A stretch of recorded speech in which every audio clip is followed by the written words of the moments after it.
naye tukwaniriza nnyo era tukwagala webale kuba mukwano gaffe era ssebo tulina essuubi okwaniriza ne bano abalala okutukyalirako mu biseera ebirungiko okusenga wano. N'ettiimu yo yonna eya FDC tusaba oba tutuusizeeko okusiima kwaffe naddala Dr. Besigye olw'obubaka obw'okuyimirira wamu naffe. Naffe tuyimirira wamu nammwe. We are always reminded that we are all slaves until we break free. You're very welcome, comrade. Banange, personally, it's heavy and gets heavier every day. I've lost count of how many comrades I've lost. It has even become cliche to some of our detractors. They mock us that we speak on funerals, so they mock the number of funerals that we attend. Kyanaku nnyo tikati tetukyamanyi oba tetukyasobola na kubala bannaffe betufiirwa. Kugondereza muganda wange Abtex bye mbadde njogera mu Luzungu. Kati batandise n'otujerega n'otuyeeya kyabo boogerera ku nnyimbe. Ebiseera ebisinga bannaffe aba bagenze mu ngeri gye tutategeera. N'ogwokusatu twayingidde mu gwokusatu twakayingira mu gwokusatu. Naye emyezi ebiri gisoose mu mwaka guno tufiiriddwa ba NEC members babiri. Tufiiriddwa bammemba bange babiri betuula nabo ku lukiiko olw'entikko olw'okulembera National Unity Platform. Gye nvuddeko nnaku ntono twaziika muganda waffe Honorable Tolit Simon Akecha engulu eyo. Kati olwaleero tukungubagira muganda waffe Anthony Wameli. Akecha Simon Tolit era akulira police. Comrade Wameli yabadde akulira baloya ba National Unity Platform. Kitalo nnyo, kitalo ddala. Lwembeera nga njogerako gye muli nange nkuba obufaananyi mbadde wano nga ndaba mukyala wa Wameli nga ngamba buli omu ku ffe candidate wakufa naddala nga tufeesize nakyemalira gwe bayita Museveni. Ye okufa kw'omuntu asobola okufashioninga mu mbeera yonna. Asobola okufashioninga n'ofa accident, asobola okufashioninga ne bakuwamba buwambi ne bagamba aba NUP bakuwambye, asobola okufashioninga mu bulwadde bwonna waba buleese. So buli wemba nga njogera nammwe nga siri sure mukisa ki gwe ngenda kuddamu kufuna kwogera nammwe.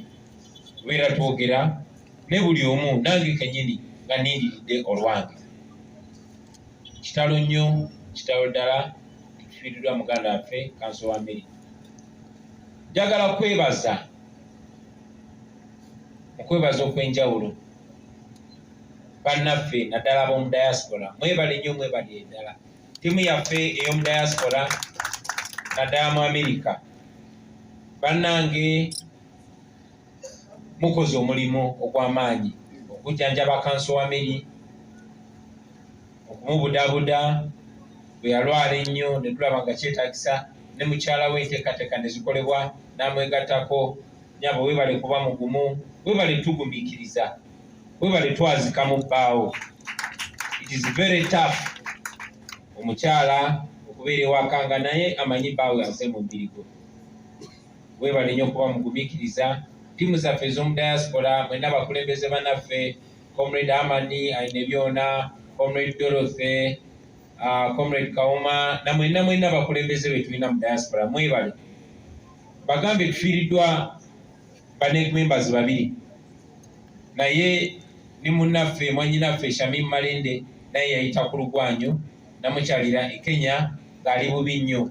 Twebaza Katonda nti yasobodde okukomawo ng'akubye ku matu. Twongere omusabira Shamim Malende kubanga ate ze bwe nali ntandise okugwamu amaanyi nga ndaba bannange kati baaliwo baatubikira Kanso Wameli ate nga ne Shamim deputy we naye abadde mulwadde.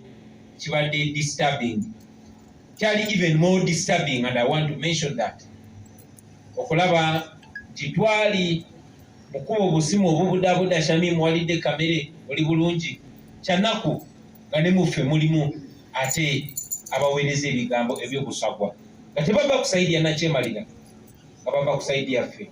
Ekyo nsaba mwenna aba members abaali part of that mwekube mutima mumanye nti bano abantu gino emirimu gye bakola bagikola mu bugubi, bagikola mu kwewaayo. Buli omu ayogedde ku kanso wa Wameli wano. Kanso wa Wameli si olooyawo owa bulijjo. Kanso wa Wameli okuba kwogera amazima oba oliawo gwe twantutumye mu miransana. Kubanga kanso wa Wameli ye nga yakwata ebyokya. Bwabaawo be batadde mu court martial yagenda n'awolereza abo buli omu batya okuwolereza. Mwenna mumanyi bw'obeera lawyer either license ejja kufuna obuzibu oba tojja kufuna mirimu giri lucrative egya gavumenti n'obulamu bw'okubeera mu matigga. Ne munajjukira nti Wameli Anthony ye musajja yagenda n'awolereza Jamiru mukulu nga buli omu ne basiramu banne nga batya okumwesembereza Jamiru mukulu. Ne kanso Wameli kubanga manyi nti mu mateeka omuntu aba talina musango pozi nga gukkiriza oba pozi nga gumuse muvi. Naye Jamiru mukulu era na information najijja ku kanso Wameli nti omu ku be baatulugunya ne bamulisa embizzi nga tayagala ne bamutwala ekiro ejjinja ku ekiyiriro bamusibye omuguwa ku bigere ne bamusindika buke banji jumping ne bamutwala mu helicopter waggulu ne bamuta nga naye bamusibye omuguwa ku bigere.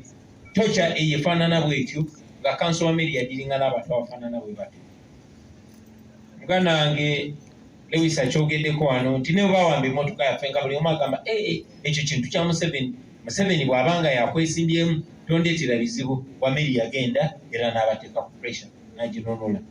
So tetufiiriddwa munnamateeka wa bulijjo, tufiiriddwa omuntu omwetegefu okussa obulamu bwe mu matigga ku lw'abalala. Kitalo nnyo, kitalo ddala nti Wameli tumufiiriddwa. Olunaku lwaleero bassebo ne bannyabo, kanso Wameli yatuuse ku kisaawe era ng'enteekateeka yakujja wano mukungubagira nga tuli naye nga bw'eri nkola yaffe wano mu Africa. Timunnaffe ombiri gwe tuguleeta kuba tumanyi nti tetufa ffenna, naye tulemeseddwa poliisi ate ne tutayagala kusika muguwa, ne tutayagala famire eri mu nnaku gizza mu ddukadduka. Mbadde nyina okuswitookinga bakoligi bange omuli Honorable Nyanzi oyo gw'olaba ne bafuut soja nga bagamba baali tebalina kye batugamba katwale ekyali waffe ku kitebe kyaffe. Era okuwa famire ekitiibwa n'olw'obutayagala ate tubabwe kye baagala always okutufuula nti ffe tuli bakusikangana nabo ne tugamba katujje wano muganda waffe tumukungubagire mu kitiibwa newankubadde tetufunye mukisa gubeerako naye wano kanso Wameli. Naye tumanyi nti ali naffe, abadde musajja atya Katonda, abadde musajja ayagala ensi ye, kyova olaba bamukungubagidde abantu bangi. So program ekyagenda mu maaso era enkya ebyategekeddwa byonna bigenda mu maaso okolebwa. Tulina essuubi nti tujja kufuna omukisa ogwerekera muganda waffe Wameli agende awumuzibwe wamu ne bajjajjabe. Bannange muzikirize njogere kino nti Wameli nga tumuziika tumukoppeko ebirungi by'alina.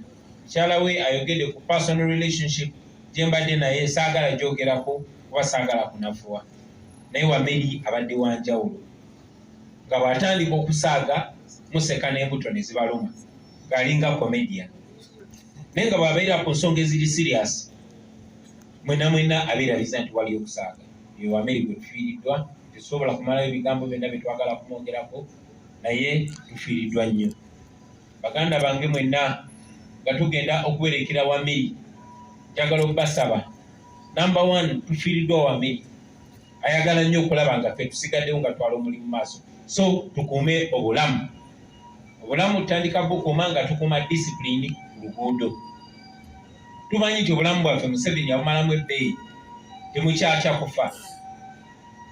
Naye mbasaba tofa wakiri ng'ofudde n'akasajja. So oba tofudde n'akasajja lindako okufa. Saagala kulaba accident, saagala kulaba bavuga bubi mu kkubo.